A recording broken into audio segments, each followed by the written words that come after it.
এবার আমি বক্তব্য রাখার জন্য অনুরোধ করব সর্বভারতীয় তৃণমূল কংগ্রেসের সাধারণ সম্পাদক, সাংসদ, ভারতবর্ষের নিরিখে পঞ্চম সর্বোচ্চ ভোটাধিকারে জয়ী, প্রায় 7 লক্ষ ভোটে জয়ী আমাদের সকলের যুব মানুষের মূর্ত প্রতীক অভিষেক বন্দ্যোপাধ্যায়।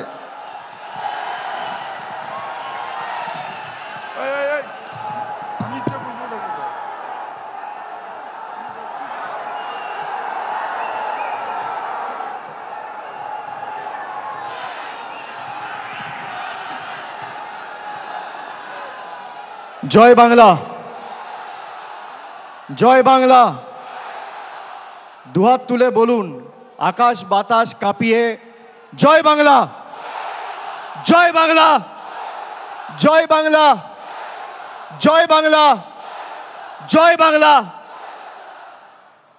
আজকের এই 21শে জুলাইয়ের ঐতিহাসিক দিনে কুচবিহার থেকে কাকদ্বীপ, বিভিন্ন জেলা, বিধানসভা, পঞ্চায়েত, শহর, ওয়ার্ড, পুরসভা সহ বাংলার প্রত্যন্ত প্রান্ত থেকে তৃণমূল কংগ্রেসের সর্বস্তরের কর্মী, সমর্থক, নির্বাচিত জনপ্রতিনিধি, সমর্থক, শুভানুদ্দায়ী, যারা রোদ ঝড় জলকে উপেক্ষা করে আমাদের এই সমাবেশে সশরীরে উপস্থিত হয়েছেন, আমি সকলকে নত মস্তকে আমার কৃতজ্ঞতা, প্রণাম, অভিনন্দন এবং শ্রদ্ধা জানাচ্ছি। গুরু পূর্ণিমার এই পবিত্র দিনে আমার অগ্রজ এবং প্রবীণ যারা রয়েছেন তাদের সকলকে আমি বিনম্র চিত্তে আমার শ্রদ্ধা, কৃতজ্ঞতা জানাচ্ছি। সমবয়সী সতীর্থদের অভিনন্দন, শুভেচ্ছা, ছোটদের ভালোবাসা। 24-এর এই নির্বাচনের ঐতিহাসিক জয়, যা আমরা ব্রিগেডের মাটি থেকে 10ই মার্চ আপনাদের সকলের আশীর্বাদকে পাথেয় এবং পথ চলার প্রেরণা করে লড়াই শুরু করেছিলাম। আমরা মানুষকে বলেছিলাম যে আমরা জনগণের শক্তিতে বিশ্বাস করি, আমরা স্বৈরতান্ত্রিক শাসকের শক্তিতে বিশ্বাস করি না, আমরা বিশ্বাস করি জনগণের গর্জনে। জনগণের গর্জন কি? জুনের 4 তারিখ ভারতবর্ষকে বাংলার মানুষ দেখিয়েছে। এই যে বিপুল জয়, এই জয়ের প্রধান কারিগর যদি কেউ হয়, তাহলে আজকে রোদ ঝড় জল উপেক্ষা করে যারা 21শে জুলাইকে সফল সার্থক করতে বিপুল সংখ্যায় উপস্থিত হয়েছে, তৃণমূলের প্রত্যেকটা সৈনিকের জয়। এই জয় আপনাদের চরণে এবং আমাদের নেত্রীর চরণে আমরা সকলে সমবেত হয়ে এই সভা মঞ্চে যারা রয়েছি তারা সমর্পণ করছি। আপনাদের সকলের পায়ে হাত দিয়ে আমি প্রণাম করছি। গত বছর 21শে জুলাইয়ে বলেছিলাম যে মানুষের শক্তি কি আমরা দেখাবো। আমরা 24-এর 21শে জুলাইয়ে বিজেপিকে ধুয়ে মুছে বাংলা থেকে সাফ করে দেখিয়েছি। আগামী দিনেও আমাদের প্রস্তুত থাকতে হবে। এই বিপুল জয় বাংলার মানুষের আশীর্বাদ, ভালোবাসা, সমর্থনকে আমাদের হৃদয়ের মণিকোঠাতে রেখে আমাদের আরো বিনম্র, বিনয়ী হতে হবে। আত্মতুষ্টির কোনো জায়গা নেই। বিজেপি এই ধর্মতলায় 2015 সালে সিদ্ধার্থনাথ সিং, অমিত শাহ মিটিং করে বলেছিল, ভাগ মমতা ভাগ, ভাগ তৃণমূল ভাগ। আজকে বিজেপি নামক রাজনৈতিক দলটাকে বাংলার প্রত্যেকটা প্রান্ত থেকে বাংলার মানুষ প্রত্যাখ্যান করে, ভাগিয়ে ঝেঁটিয়ে বিদায় করে ভারতবর্ষে প্রধানমন্ত্রী নরেন্দ্র মোদীকে উচিত শিক্ষা দিয়েছে। এবং এই জয়ের যারা মূল কারিগর, তৃণমূল কংগ্রেসের সমর্থকের সাথে সাথে সমস্ত দেশ জুড়ে, সমগ্র দেশ জুড়ে 1 মমতা বন্দ্যোপাধ্যায়, 2 অখিলেশ যাদব। আগামী 10 মিনিটের মধ্যে তারা দুজনেই আমাদের সভামঞ্চে সশরীরে উপস্থিত হবে। আমি আপনাদের বলছি, আমি খালি আপনাদের বলেছিলাম বুক চিতিয়ে লড়ুন, বাকিটা আমরা লড়াইয়ের ময়দানে বুঝে নেব। বিজেপির নেতারা তৃণমূল কংগ্রেসের সাথে লড়াই না করতে পেরে মানুষকে লাঞ্ছিত, নিপীড়িত, বঞ্চিত, শোষিত, অত্যাচারিত, অবহেলিত করে গরিব মানুষের 100 দিনের টাকা বন্ধ করেছিল। তারা এমনকি এখনো পর্যন্ত 100 দিনের টাকা বন্ধ করে রেখেছে। গরিব মানুষের আবাস, মাথার উপর ছাদের টাকা বাংলার মানুষের বন্ধ করেছে। রাস্তার টাকা বন্ধ করেছে, জলের টাকা বন্ধ করেছে, মিড ডে মিলের টাকা বন্ধ করেছে। আর মানুষ উচিত শিক্ষা দিয়ে তাদের রাজনৈতিক ভবিষ্যৎ বন্ধ করেছে। মানুষকে যারা উচিত শিক্ষা দিতে চেয়েছিল, বাংলার জনগণ তাদের উচিত শিক্ষা দিয়েছে। বিজেপির নেতারা সভা সমিতি করে বিভিন্ন জায়গায় বলেছিল যে তৃণমূল কংগ্রেসের নেতাদের টাইট দেব। এদের কি করে টাইট দিতে হয় আমরা জানি। তারা ভুলে গেছিল ইডি আর সিবিআইয়ের হাতে যে স্ক্রুড্রাইভারটা আছে, তার থেকে মানুষের হাতে স্ক্রুড্রাইভার আর হাতুড়ির দম আর শক্তি অনেক বেশি। আজকে সারা ভারতবর্ষ জুড়ে যারা বলেছিল আব কি বার 400 পার, 240-এ থেমে গেছে। যারা বাংলায় বলেছিল ইসবার 200 পার, 70-এ তাদের অশ্বমেধের ঘোড়া বাংলার মানুষ আর তৃণমূল কংগ্রেসের সৈনিকেরা আটকে দিয়েছে। আরে বিজেপির কাছে সব আছে, ইডি আছে, সিবিআই আছে, সংবাদ মাধ্যম আছে, বিচার ব্যবস্থার একাংশ আছে, ইনকাম ট্যাক্স আছে, টাকা আছে, অর্থবল আছে, পেশি শক্তি আছে। তৃণমূলের কাছে জনতা জনার্দন আছে আর লক্ষ লক্ষ তৃণমূল কর্মী আছে। আসো জনতার দরবারে, জনতার ময়দানে লড়াই হোক। কার কত ক্ষমতা, কত ধানে কত চাল, মানুষ প্রমাণ করবে।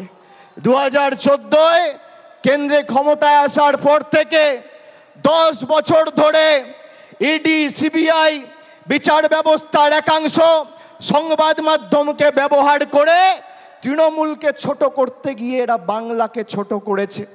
আপনারা দেখেছেন এই নির্বাচনের 2 মাস আগে সন্দেশখালি করে যারা গলা ফাটিয়েছিল, 4 তারিখ ভোটের ফল বেরিয়েছে।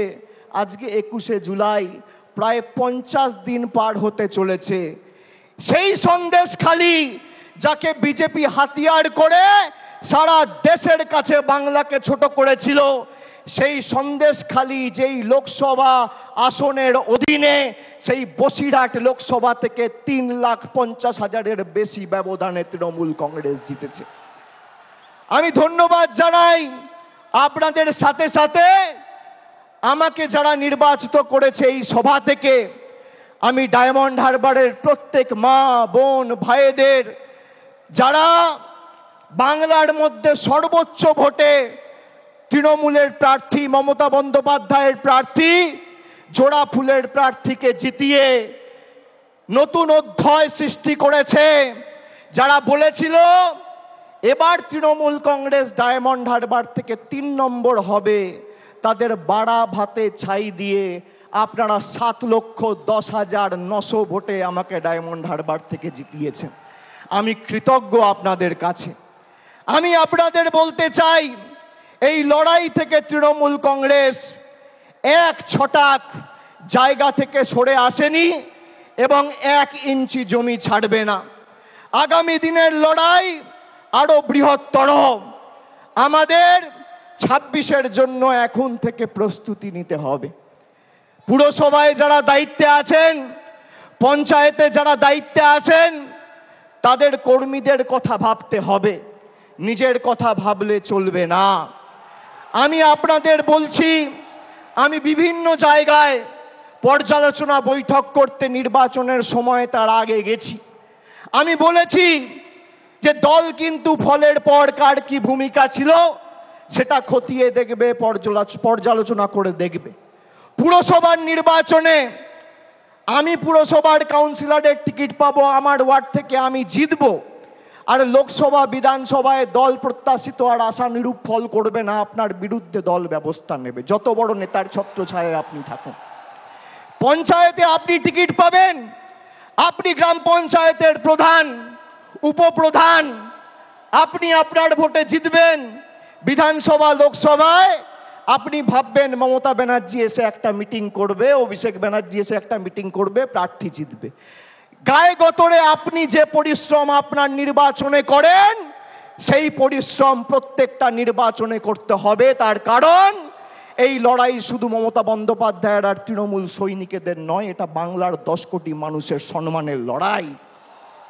আর যারা ভাবছে যে আমরা আমাদের নির্বাচনে করব আর পার্টির অন্য নির্বাচনে তো পার্টির মতো বুঝে নেবে, আমি এই যে 1-1.5 মাস কোনো রাজনৈতিক কর্মসূচিতে আপনারা আমাকে দেখেননি, তার কারণ পর্যালোচনার কাজে আমি ব্যস্ত ছিলাম। আগামী 3 মাসের মধ্যে এর ফল আপনারা দেখবেন। 3 মাসের মধ্যে। আমি এক কথার ছেলে, কথা দিয়ে কথা রাখি। আমি বলেছিলাম 2021 সালের 21শে জুলাইয়ে যে যারা তৃণমূলে 21-এর নির্বাচনের আগে নিঃশ্বাস নিতে কষ্ট হচ্ছে, দম বন্ধ হয়ে আসছে বলে তৃণমূল ছেড়ে বিজেপিতে গেছিল, আবার যখন ফিরে আসতে চেয়েছে আমরা কয়েকজনকে দলে নিয়েছি। আমি কথা দিয়েছিলাম যারা দলে ঢুকছে তাদের কাউকে তৃণমূল কংগ্রেসের একটা সৈনিকের উপর ছড়ি ঘোরাতে দেবো না। 3 বছর পর আজকে তারা পারেনি। আমি আপনাদের বলছি, আমরা যতদিন আছি আপনারা গায়ে গতরে পরিশ্রম করে যেভাবে আপনারা দলকে প্রত্যেকটা নির্বাচনে জয় এনে দিয়েছেন, এই যে কোটি কোটি মানুষ, লক্ষ লক্ষ তৃণমূল কংগ্রেসের সমর্থক কর্মী, বিজেপি টাকা দিয়ে কিনতে পারবে না, যত টাকা থাকুক। আমি আপনাদের বলেছিলাম বুথ পাহারা দিয়ে আগলে রেখে মানুষ যাতে নিজের ভোটটা দিতে পারে, বাংলার প্রতি বৈষম্যের বিরুদ্ধে, বঞ্চনার বিরুদ্ধে, সেটা আপনাদের সুনিশ্চিত করতে হবে। আপনারা করেছেন। আমরা নির্বাচনের সময় কথা দিয়েছিলাম যে দিল্লির দয়া দাক্ষিণ্যে আমরা বেঁচে নেই, কবে দিল্লি বাড়ির জন্য টাকা দেবে আর বাংলার মানুষ বাড়ির টাকা পাবে, তার জন্য তৃণমূল কংগ্রেস অপেক্ষা করে নেই। এই বছর 31শে ডিসেম্বরের মধ্যে আবাস প্লাসের তালিকায় যাদের নাম রয়েছে আবাস আর আবাস প্লাসে, সবাইকে বাড়ির টাকা আমাদের মামাটি মানুষের পশ্চিমবঙ্গ সরকার পৌঁছে দেবে। আজও একই কথা বলছি, 31শে ডিসেম্বরের আগে আবাস প্লাসের তালিকায় যাদের নাম রয়েছে সবাইকে তৃণমূলের সরকার বাড়ির টাকা পৌঁছে দেবে। আমরা যারা আমাদের ভোট দিয়েছে তাদের জন্য কাজ করতে বদ্ধপরিকর, আর যারা আমাদের বিরুদ্ধে ভোট দিয়েছে তাদের জন্য কাজ করতে বদ্ধপরিকর। এটাই পার্থক্য। আমরা মানব সেবায় বিশ্বাস করি, আমরা ধর্ম বাড়িতে করি, আমরা মসজিদ, মন্দির, গুরুদ্বারায়, বাড়িতে, পুজোস্থানে, ঠাকুরের ঘরে বসে ধর্ম করি। কিন্তু আমরা যখন মানুষের ভোটে নির্বাচিত, আমাদের কোনো ধর্ম নেই, একটাই ধর্ম, মানব ধর্ম, মানুষকে পরিষেবা দেওয়া। এটাই তৃণমূল আর বিজেপির মধ্যে পার্থক্য। যারা ধর্মের উস্কানি দিয়ে রাজনীতি করে, কেন্দ্রীয় তদন্তকারী সংস্থাদের রক্তচক্ষুকে হাতিয়ার করে বাংলার মানুষকে শাস্তি দিতে চেয়েছেন, তৃণমূল কংগ্রেসকে দুর্বল করতে চেয়েছেন, তাদেরকে আমি একটা প্রশ্ন করতে চাই। 21শে জুলাই 2021 সালে যেদিনকে হয়েছিল, আমরা মানুষকে ধন্যবাদ দিয়ে বলেছিলাম যে আমরা আপনাদের জন্য আরো বেশি করে কাজ করতে বদ্ধপরিকর।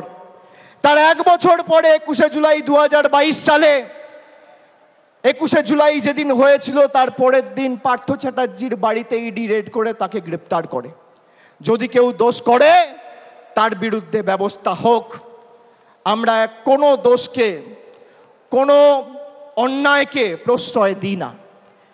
কিন্তু এসএসসি কেলেঙ্কারি বা টেট, তথাকথিত এসএসসি বা টেট কেলেঙ্কারির নাম করে যদি পার্থ চ্যাটার্জির বাড়িতে রেড করে ইডি তাকে গ্রেপ্তার করে, তাহলে স্বাধীন ভারতবর্ষের সর্ববৃহৎ কেলেঙ্কারি নিট কেলেঙ্কারি, সেই নিট কেলেঙ্কারিতে প্রশ্নপত্র ফাঁস হওয়ার কারণে ইডি কেন ধর্মেন্দ্র প্রধানের বাড়িতে রেড করে তাকে অ্যারেস্ট করবে না?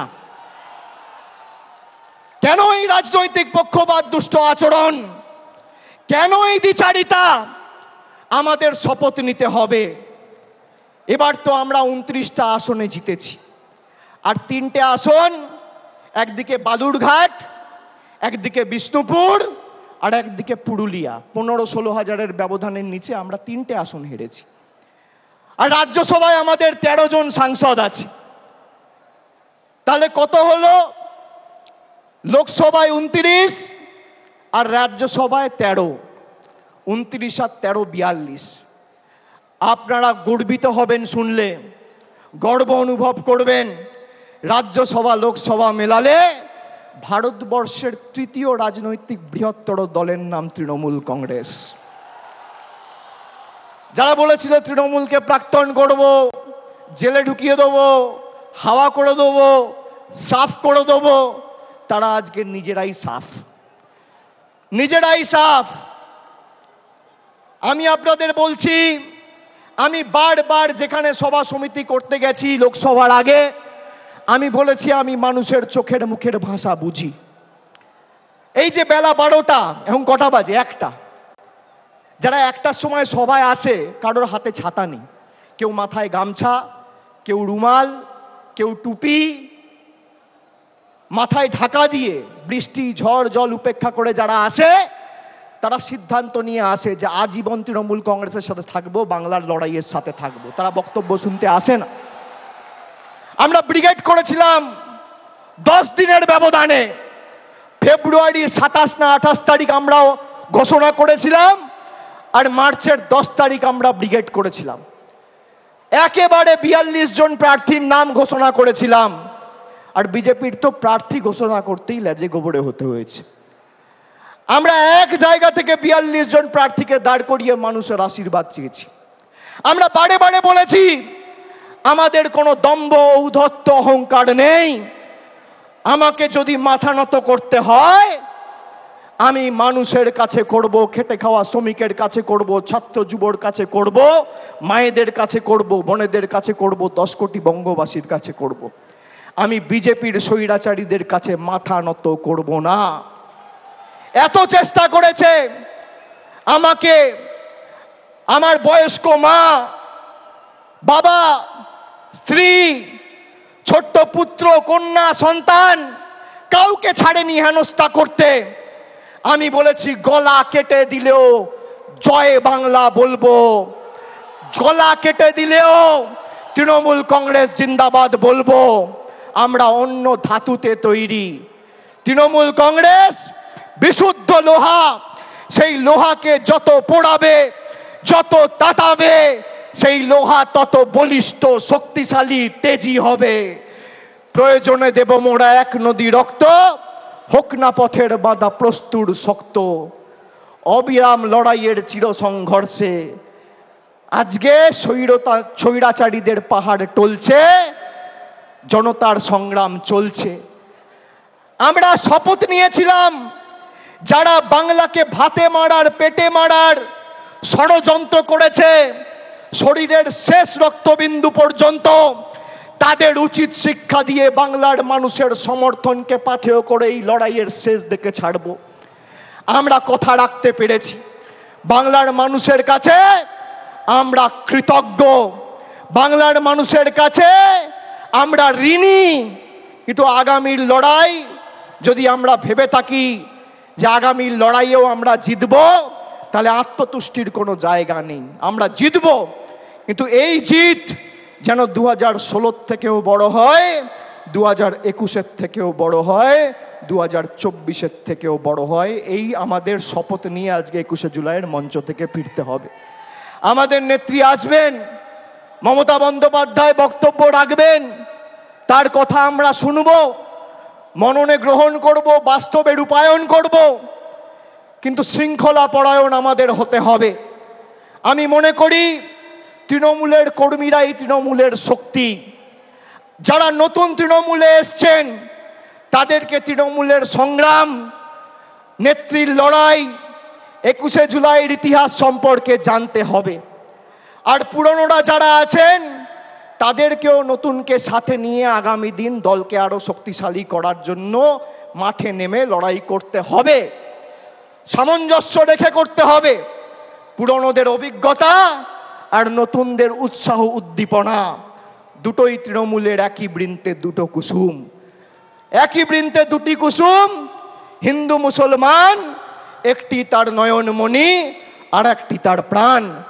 আমাদের নেত্রী তৃণমূল তৈরি করার সময় বলেছিল আমাদের কর্মীদের সংযত থাকতে হবে, অযথা কোন রকম কোনো বাগ বিতণ্ডায় জড়াবেন না। বিজেপিকে ভোট দিয়ে মানুষ জেতায়নি, মানুষ আপনাদের ভোট দিয়ে তৃণমূলকে জিতিয়েছে। তার কারণ আপনার গ্রামে, আপনার পাড়ায়, আপনার এলাকায় আপনার মুখের উপর সেই গরিব মানুষ বিশ্বাস করেছে, বিজেপির মুখের কর্মীদের উপর বিশ্বাস করেনি। আমাদের সংযত থাকতে হবে। সন্দেশখালী যেভাবে এই চিত্রনাট্যটা সাজিয়ে বাংলাকে ভারতবর্ষের মানুষের কাছে কলুষিত করতে চেয়েছিল, আপনারা দেখেছেন সন্দেশখালী 2 নম্বর ব্লকের মণ্ডল সভাপতি গঙ্গাধর কয়াল বলেছে যে ভোটের দিন বিজেপির মদের খরচ প্রতি বুথে 5,000 টাকা। বাংলায় 80,000 বুথ, তাহলে একটা বুথে যদি মদের খরচ 5,000 টাকা হয়, 80,000 বুথে শুধু নির্বাচনের দিন বিজেপি মদ খাওয়ানোর জন্য খরচ করেছে 40 কোটি টাকা। 40 কোটি টাকা। আর মমতা বন্দ্যোপাধ্যায় 100 দিনের গরিব মানুষের টাকা, যা নরেন্দ্র মোদীর কেন্দ্রের সরকার বন্ধ করে রেখেছিল, 3,700 কোটি টাকা দিয়ে প্রায় 59 লক্ষ গরিব শ্রমিকের ব্যাংক অ্যাকাউন্টে সরাসরি টাকা পৌঁছে দিয়ে কথা রেখেছে। এটাই পার্থক্য। আমরা গরিব মানুষের বাড়িতে ভাত তুলে দেওয়ার জন্য তাদের পাশে দাঁড়াই, আর বিজেপি দাঙ্গা করে, সাম্প্রদায়িক বিভাজন করে মানুষকে মদ খাওয়ানোর জন্য 40 কোটি টাকা খরচা করে। আপনারা ভাবছেন 40 কোটি টাকার মদ কে খাবে? পাড়ায় গিয়ে, এলাকায় গিয়ে, গ্রামে গিয়ে দেখবেন ডান দিক, বাঁ দিক, সামনে পেছনে তাকালে আপনার এলাকায়, আপনার বুথে, আপনার গ্রামে, আপনার পাড়ায় কোনো ভদ্রলোক, সভ্য লোক বিজেপি করে না। সব মাতাল, মদ, দুর্নীতিগ্রস্ত, চোর, চিটিংবাজ, সব বিজেপি। সেই কারণেই তো মানুষ এদের বর্জন করেছে। আর জনগণের গর্জন কি? ওরা নরেন্দ্র মোদীর গর্জনে বিশ্বাস করেছিল, ওরা ইডির গর্জনে বিশ্বাস করেছিল, ওরা সিবিআইয়ের গর্জনে বিশ্বাস করেছিল, ওরা কেন্দ্রীয় বাহিনীর গর্জনে বিশ্বাস করেছিল, ওরা টাকার গর্জনে বিশ্বাস করেছিল, বিচার ব্যবস্থা, সংবাদ মাধ্যমের গর্জনে বিশ্বাস করেছিল। আমরা গরিব মানুষের গর্জনে বিশ্বাস করেছিলাম। জনগণের গর্জন কি আজকে ভারতীয় জনতা পার্টি বুঝে গেছে।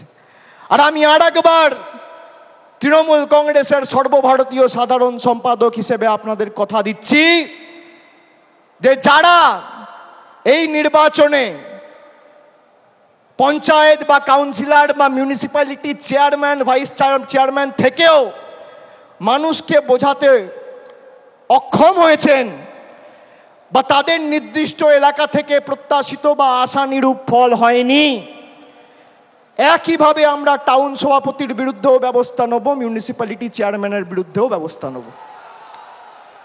গ্রাম পঞ্চায়েতের ক্ষেত্রে প্রধানের বিরুদ্ধেও ব্যবস্থা হবে, অঞ্চল সভাপতির বিরুদ্ধেও ব্যবস্থা হবে। কাউকে রেয়াত করা হবে না। একটা কথা আপনাদের দিতে হবে, দেবেন? দেবেন? আমি যে কথাগুলো বললাম গ্রামে ফিরে 10 জনকে বলবেন? বলবেন? আর যেভাবে মাথা নত না করে লড়াই করেছেন, আগামী দিনও মমতা বন্দ্যোপাধ্যায় তৃণমূল কংগ্রেসের জন্য লড়বেন তো? বাংলার স্বার্থে লড়বেন তো? লড়বেন তো? লড়বেন তো? কথা দিচ্ছেন? দুহাত তুলে বলুন কথা দিচ্ছেন, কথা দিচ্ছেন, কথা দিচ্ছেন, কথা দিচ্ছেন। আগামী দিন খেলা হবে, খেলা হবে, খেলা হবে, লড়াই হবে, লড়াই হবে, সংগ্রাম হবে, আন্দোলন হবে, বিজেপিকে উপড়ে ফেলা হবে, মানুষের স্বার্থে লড়াই হবে। কথা দিচ্ছেন তো? আমরাও কথা দিচ্ছি, যা কথা আমরা দিয়েছি শরীরের শেষ রক্তবিন্দু পর্যন্ত কথা পালন করব। প্রত্যেকটা দেওয়া কথা আমরা পালন করব। আমি বক্তব্য দীর্ঘায়িত করব না।